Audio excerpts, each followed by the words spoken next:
नमस्कार. तर इंद्रायणी या मालिकेच्या आजच्या भागात आपण पाहणार आहोत. मंदिरामध्ये इंदू, गोपाळ आणि इरिना बोलत उभे असतात. तितक्या तिथे व्यंको महाराज येतात. ते इरिनाला बघून रामकृष्ण हरी करतात. इरिनासुद्धा त्यांना रामकृष्ण हरी म्हणते. व्यंको महाराज इरिनाला म्हणतात की यू आर हियर, एवढ्या पहाटे तुम्ही मंदिरामध्ये? मग गोपाळ सांगतो की त्या रात्रीपासून इथेच झोपल्या आहेत. व्यंको महाराज इरिनाला विचारतात की इरिनाजी काय झालं? इरिना इंग्लिशमध्ये सांगते की बिग बाई घोरत होत्या म्हणून मला झोप आली नाही. व्यंको महाराज म्हणतात की सॉरी, गैरसोय झाली असेल ना तुमची, पण इथे व्यवस्थित झोप लागली का तुम्हाला? इरिना मग म्हणते की हो. व्यंको महाराज इंदूला म्हणतात की बाळा, तू आता घरी जा आणि यांच्या चहा पाण्याचं बघ. आणि ते गोपाळला सांगतात की आज रात्री आम्ही खैरेवाडीला जाणार आहोत, तिकडे रात्री कीर्तन आहे. इरिना कीर्तन शब्द ऐकून म्हणते की काय म्हणाला तुम्ही? कीर्तन? तुम्ही कीर्तनाला जाणार आहात? व्यंको महाराज सांगतात की हो, there is a small village Khairewadi, तिकडे आम्ही कीर्तनाला जाणार आहोत. इरिना खुश होऊन म्हणते की मी पण तुमच्यासोबत येऊ का? मला माझ्या डॉक्युमेंटरी फिल्मसाठी कीर्तन कव्हर करायचं आहे. व्यंको महाराज म्हणतात की हो या की मग. इरिना विचारते की तिकडे इंदू पण असेल का? व्यंको महाराज म्हणतात की हो, ती पण असणारच की. आणि ते गोपाळला म्हणतात की गोपाळ, मी काही कामासाठी तालुक्याला जाणार आहे, आधी सकाळीच निघणार आहे आणि तिथून परस्परच खैरेवाडीला जाईन. मग तू नंतर यांना सांग, खैरेवाडीला येताना इंदूला सोबत घेऊन यायला सांग.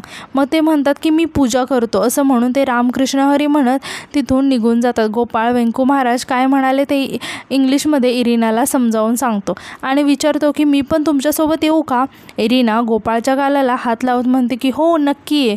गोपाळ खूप खुश होतो. इंदू गोपाळकडे आश्चर्याने बघत असते. आता यानंतर आपण पाहतो की इरिना आणि इंदू घरी येतात. इरिना इंदूला विचारते की तुझं नाव काय आहे? इंदूला मोठ्या बाईंनी बोलल्याला आठवतं.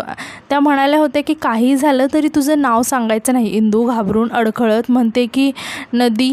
इरिना म्हणते की काय नदी? इंदू म्हणते की नाही, चिंगी. इरिना तिला विचारते की त्याचा अर्थ काय आहे? इंदू काहीच न बोलता घाबरून तिथून पळत निघून जाते. नंतर आपण पाहतो की मोठ्या बाई त्यांच्या खोलीमध्ये कसला तरी विचार करत उभ्या असतात.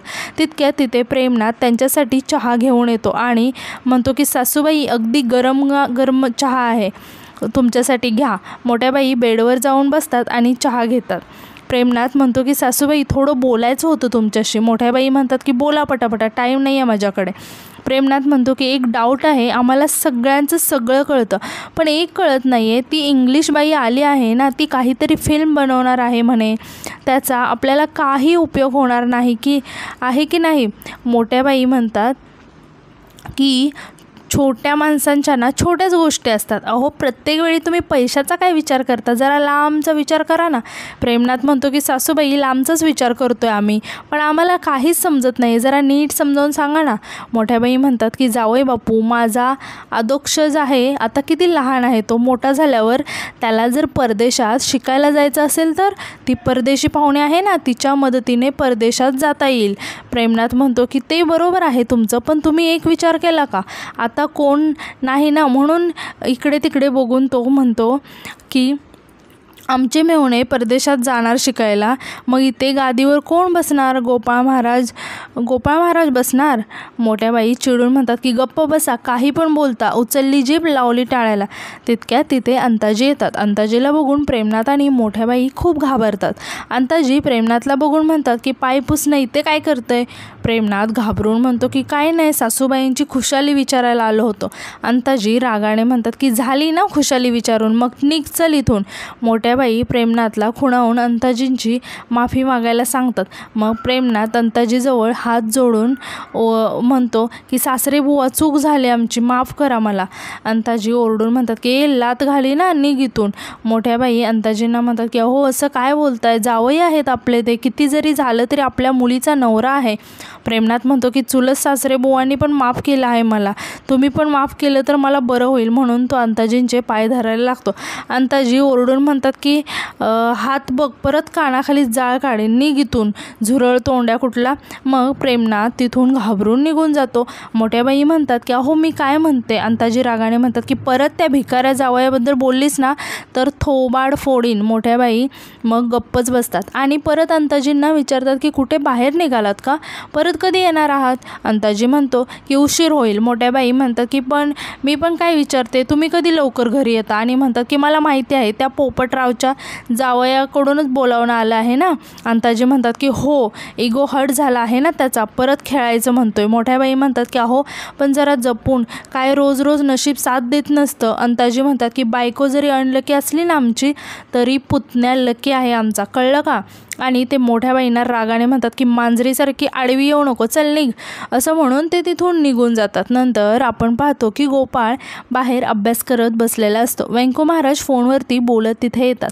ते फोनवर कोणाला तरी म्हणत असतात की हो आम्ही वेळेत येऊ, हो इंदूसुद्धा आमच्यासोबतच आहे.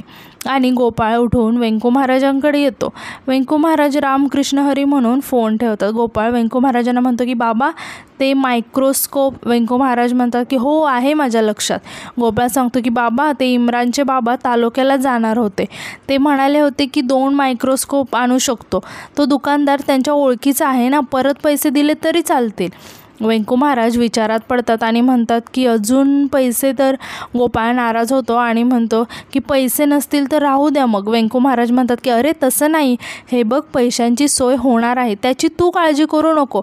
आज रात्रीचं कीर्तन झालं ना सगळे पैसे मला मिळतील. तू एक काम कर, तू इम्रानच्या बाबांना विचार, उद्या सगळे पैसे दिले तर त्यांना चालतील का. चालत असतील तर त्यांना मायक्रोस्कोप घेऊन ठेवायला सांग. मी शब्द देतो आपण उद्याच्या उद्या त्यांचे सगळे पैसे देऊन टाकूया. गोपाळ खूप खुश होतो. तो व्यंको महाराजांच्या पाया पडतो आणि म्हणतो की थँक्यू बाबा, मी लगेच इम्रानला जाऊन सांगतो. असं म्हणून तो आनंदाने पळतच तिथून निघून जातो. नंतर आपण पाहतो की मोठ्या बाई इरिनाजवळ येतात आणि पदर घेत म्हणतात की कशी दिसते ग मी. इरिना म्हणते की करीना नाही, इरिना. मोठ्या बाई विचारतात की आज दिवसभराचं काय ठरलं आहे तुझं, लोकेशन की काय बघायला जायचं आहे ना ते. इरिना म्हणते की हो, त्यासाठी तर खैरेवाडीला जाणार आहे मी आणि इंदूला पण सोबत घेऊन जाणार आहे. व्यंको महाराज म्हणाले की त्यांचं आज कीर्तन आहे. मोठ्या बाई हे ऐकून जरा टेन्शनमध्ये येतात आणि त्या सुशिलाला आवाज देतात. सुशिला पटकन आतमध्ये येते. मोठ्या बाई रागाने म्हणतात इथे दाराच्या बाहेरच उभी होतीस वाटतं, आणि सांगतात की बरं ऐक, आज पाहुणी इंदूला खैरेवाडीला घेऊन जाणार आहे तर इंदूला तयार ठेव. आणि खुणावून काहीतरी सांगतात. सुशिला म्हणते की हो रेडी करते इंदूला, असं म्हणून तिथून त्या निघून जाते. मोठ्या बाई म्हणतात की बावळट एकच गोष्ट 100 वेळा म्हणून दाखवते. नंतर आपण पाहतो की इरिना कॅमेऱ्याने शूट करत मंदिराजवळ येते. तिथे सगळी मुलं खेळत असतात. पप्या म्हणतो की ज्यांना जिंकायचं आहे आदू महाराजांच्या टीममध्ये यायचं. इंदू हसत म्हणते की तू कधी खेळतो का, फक्त बाजूला बसून कॉमेंट्री करत असतो. पप्या म्हणतो की कॉमेंट्री कर, कधी हरत नाही, कधी जिंकत नाही आणि कधी उपाशी पण राहत नाही. गोपाळ म्हणतं की चला लवकर टीम पाडा. मग सगळ्या मुलांची हा आमच्या टीममध्ये, तो आमच्या टीममध्ये असं म्हणून भांडण लागतं. इरिना खिडकीमधून हे सगळं शूट करत असते. इंदूचं अचानक तिच्याकडे लक्ष जातं. इरिना आतमध्ये येते आणि म्हणते की स्टॉप फायटिंग. गोपाळ का फायटिंग करताय. गोपाळ हाताची घडी घालून जसं काही झालंच नाही असं सगळ्यांना म्हणतो की का भांडताय रे तुम्ही, जरा नीट वागा ना, असं इंग्लिशमध्ये म्हणतो. इरिनाला बघून इंदूला मोठ्या बाईंचं बोलणं आठवतं.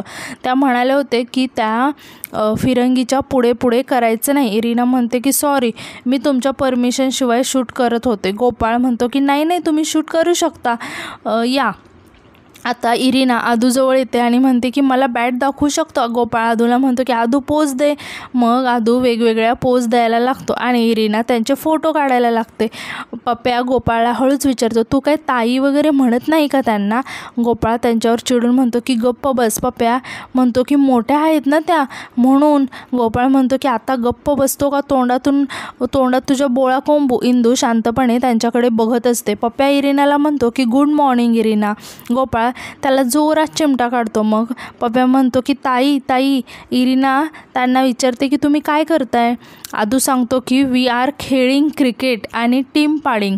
इरिना सांगते की मला पण क्रिकेट खूप आवडतं. गोपाळ आश्चर्याने विचारतो की काय तुला क्रिकेट आवडतं, पण USA तर सॉकर, फुटबॉल, बॉक्सिंग आवडतं ना. इरिना सांगते की पण मला क्रिकेट पण आवडतं, मी पण तुमच्यासोबत खेळू का. इंदू टेन्शनमध्ये येऊन त्यांच्याकडे बघत असते. आदू म्हणतो की तुम्हाला बॅट बॉल खेळता येतं. इरिना म्हणते की थोडं थोडं. मग सर्व मुले खुश होऊन टाळ्या वाजवायला लागतात. आदू म्हणतो की मग इरिना ताई आमच्या टीममध्ये. गोपाळ म्हणतो की आद्या इरिना आमच्या टीममध्ये, वाटलं तर तू या दोघांना पण घे. आदू म्हणतो की नाही आता मी पहिलं म्हटलंय. गोपाळ म्हणतो की मला इरिना पाहिजे म्हणजे पाहिजे.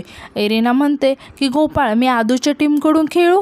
मग गोपाळ म्हणतो की हो चालेल, एनिथिंग फॉर यू. मग ते परत टीमप्रमाणे उभे राहतात आणि म्हणतात की चला आता खेळायला जाऊ. इंदू त्यांच्याकडे बघत उभी असते. तिला खूप वाईट वाटत असतं. पप्या इंदूकडे बघून म्हणतो की गोपाळ महाराज ही राहिली की. मग सगळेच इंदूकडे बघून हसायला लागतात. इंदूला खूप वाईट वाटतं. पप्या म्हणतो की गोपाळ महाराज, आदू महाराज तुमची पहिली पसंती आहे, आज आखरी पसंती झाली. आदू महाराज हे काय बरोबर नाही आहे. इंदू रागाने म्हणते की पप्या तुझं काय रे, तुझ्या डोक्यात बॅटच हाणेन. पप्या घाबरून म्हणतो की मी कुठे काय म्हणालो, तुम्हाला टीममध्ये घेतलं नाही एवढंच. मग परत सगळे इंदूवरती हसायला लागतात. इंदू रागाने इरिनाकडे बघायला लागते. गोपाळ म्हणतो की बरं राहू द्या इंदू तू जा आदूच्या टीममध्ये. आदू म्हणतो की नको तुझ्या टीममध्ये घे, आता इरिना ताई आली आहे ना माझ्या टीममध्ये. गोपाळ म्हणतो की नको तुझ्या टीममध्ये घे, कुठेतरी फिल्डिंग लाव तिला. इंदू चिडून म्हणते की एक गप्प बस, मला खेळायचं नाही तुमच्यासोबत आणि मला टाईमच नाही, असं म्हणून ती इरिनाकडे रागाने बघत तिथून निघून जाते. आणि आजचा भाग इथेच संपतो. तर तुम्हाला माझे रिव्ह्यूज कसे वाटतात हे कमेंटमध्ये नक्की सांगा आणि आपल्या चॅनलला सबस्क्राईब करायला विसरू नका.